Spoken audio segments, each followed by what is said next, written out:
सरकार है वो बहुत ढीठ सरकार है, ये जुमलेबाजी पे उतर रही है। रात को काले कच्चे वालों की तरह आवे, मीटर उतारे और सुबह ही पता चला भाई स्मार्ट मीटर लग ले खंभों पे। तो ये चीज कतई बर्दाश्त नहीं करे जाने की। चिन्नी के रेट इन्होंने बढ़ा दिए, सारे सामानों के रेट इन्होंने बढ़ा दिए, हम कहाँ जाएंगे भाई। तनख्वाह इनकी बढ़ जाओ, इन्हें सारी फैसिलिटी घर में चाहे। तो मेरे ओटीपी पे जो है खाद नहीं दे रहे, मेरा भाई खाद नहीं ले सकता। मिल मालिक को प्रॉफिट है, खोई उसकी भी गए, शराब उसकी भी गए, पड्डा उसका भी गिरा, सीरा उसका भी गिरा, चिन्नी 10 डाल की बेच रहा। यहाँ तो चूरण खा रहे चिन्नी का, चिन्नी तो विदेश में जा रही। कार्यालय पर मौजूद है क्योंकि यहाँ 3 दिवसीय किसानों का धरना चल रहा है। धरना किस लिए चल रहा है, क्या उनकी मुख्य मांगे हैं, क्योंकि पिछले 3 दिनों से किसान यहाँ लगातार बैठे हुए हैं और आज किसानों का तीसरा दिन है। शायद शासन डीएम साहब के यहाँ से उन्हें 3 दिन की अनुमति मिली थी, लेकिन क्या उनकी मांगे रही, क्या उनकी मुख्य मांगे हैं, पूरी हुई, सुनवाई हुई, क्या हुआ? तो अभी हम इस समय मौजूद है किसानों के बीच में और इनसे बात करेंगे, जानेंगे कि क्या मांग है इनकी मुख्य यहाँ बैठने की। भैया आपका नाम? लव कुमार, युवा जिला अध्यक्ष भारतीय किसान यूनियन टिकैत। पहले तो मोहित भाई मैं आपका बहुत धन्यवाद करना चाहूँगा, आप आए यहाँ और आप कहीं ना कहीं आपके माध्यम से आज किसानों की आवाज़ ऊपर तक पहुँचेगी। देखो समस्याएं तो बहुत सारी हैं, वो तो खैर जो है हो ही नहीं सकता, क्योंकि आजकल की जो सरकार है वो बहुत ढीठ सरकार है, ये जुमलेबाजी पे उतर रही है। ये कह तो दें कि हाँ हम ये करेंगे वो करेंगे। हमने अभी 1-1.5 साल पहले टोल पे धरना दिया था। टोल पे धरने के दौरान भी हमने अपनी सारे जो जितनी भी हमारी समस्याएं हैं ज्ञापन के माध्यम से मुख्यमंत्री जी तक पहुंचवा दी थी। मुख्यमंत्री जी ने हमें आश्वासन भी दिया था कि भाई ये जितनी भी आपकी वो हैं मांगे ये सब पूरी की जाएंगी। उसके बावजूद भी जो यहाँ का विद्युत विभाग है वो इतना ढीठ है, रात को काले कच्चे वालों की तरह आवे, मीटर उतारे और सुबह ही पता चला भाई स्मार्ट मीटर लग ले खंभों पे। तो ये चीज कतई बर्दाश्त नहीं करे जाने की। जनता में बहुत आक्रोश है, इसके खिलाफ आर पार की लड़ाई लड़ी जाएगी। हम यहाँ जिला कार्यालय हरिद्वार में 3 दिवसीय धरने पे बैठे हैं और आज हम यहाँ माननीय अपने डीएम साहब हैं, इनके माध्यम से मुख्यमंत्री जी को एक ज्ञापन देंगे और अपनी मांगों को फिर दोबारा रखे जाएंगे और ये लड़ाई हमेशा के लिए आगे तक जारी रहेगी जब तक हमारी मांगे पूरी नहीं होने की। धन्यवाद। कितनी आवाज जाएगी सरकार के कानों तक? देखो, अगर किसी की आवाज़ सुननी हो तो वो तो जरा सी फूंक भी मारो तो सुन लेगा, और अगर जो कोई ढीठ हो जाए तो जैसे कुंभकर्ण के पास में लोग ढोल बजाते रहे थे, उसे 6 महीने की नींद पूरी करनी थी, उसे नहीं उठना था, तो आप कितना भी हल्ला उतार लो वो नहीं सुनेगा। लेकिन हम लोगों ने भी ये ठान लिया है कि जब तक इन्हें सुनाएंगे नहीं हम छोड़ेंगे नहीं, तो सुनना तो पड़ेगा इन्हें। आज नहीं सुनेंगे कल सुनेंगे। आगे की क्या रणनीति रहेगी?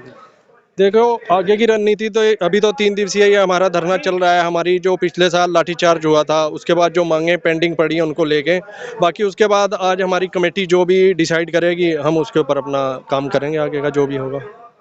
मतलब यहाँ के बाद में जो कमेटी डिसाइड करेगी उसके फिर बेस पे आगे की रणनीति? बिल्कुल, ये अनिश्चितकालीन धरना भी हो सकता है, ये कोई बड़ा आंदोलन भी हो सकता है। ये तो देखो हमारी जो सीनियर लीडरशिप है वही डिसाइड करेगी, उसके ऊपर हम अपना काम करेंगे।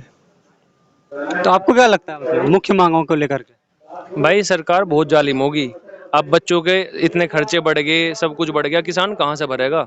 रेट हमारे बिल्कुल नीचे जा रखे, चिन्नी के रेट इन्होंने बढ़ा दिए, सारे सामानों के रेट इन्होंने बढ़ा दिए, हम कहाँ जाएंगे भाई। तनख्वाह इनकी बढ़ जाओ, इन्हें सारी फैसिलिटी घर में चाहे, एक आदमी परमानेंट ऐसा मिल रहे, सर्वेंट भी इन्हें परमानेंट चाहिए। हम किसान हैं, हमारे कहाँ जाएंगे बाल बच्चे, हमें भी तो चाहिए।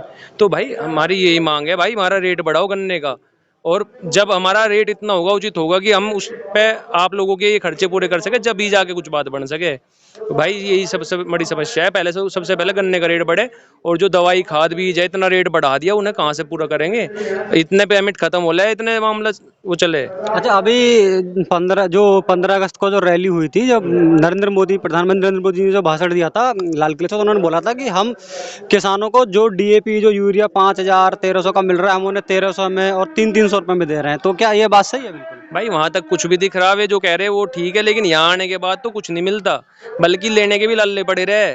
वहां जा के लाइनों में लग के ले रहे, कुछ नहीं मिल रहा, बहुत रेट महंगा हो गया, बहुत बुरी स्थिति है भाई।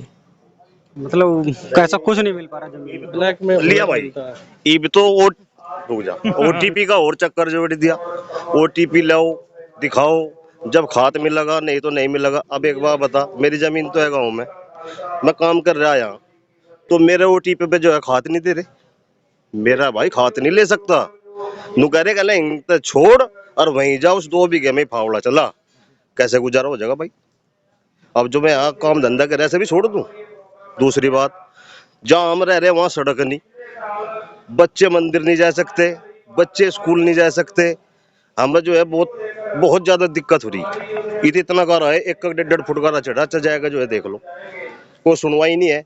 5-4 बार एप्लीकेशन भी दे ली, इधर उधर भी जा लिए, कोई सुनवाई नहीं।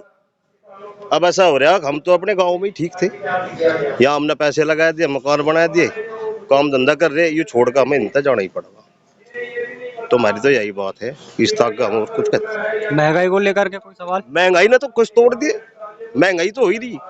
चीनी 40 रुपए 50 रुपए किलो थी, आज जो है 70 रुपए किलो है।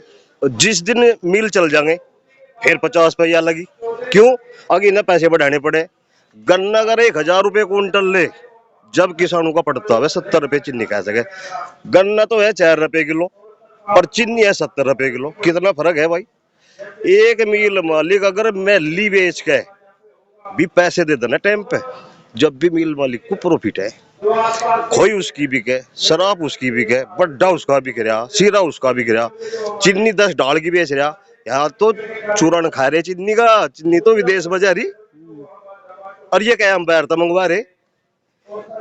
हम तो नु गए किसान 5 साल के लिए गन्ना बोना बंद कर दो, इनकी बुद्धि अपने आप ही ठीक हो जाएगी, सारू में तड़ा लग जाएगा। जो पोजीशन हमारी है वो इनकी हो जाएगी मिल वाले की। आज तो ये अरबपति है पर ये रोडपति हो जाएंगे। तो भाई महंगाई बहुत है।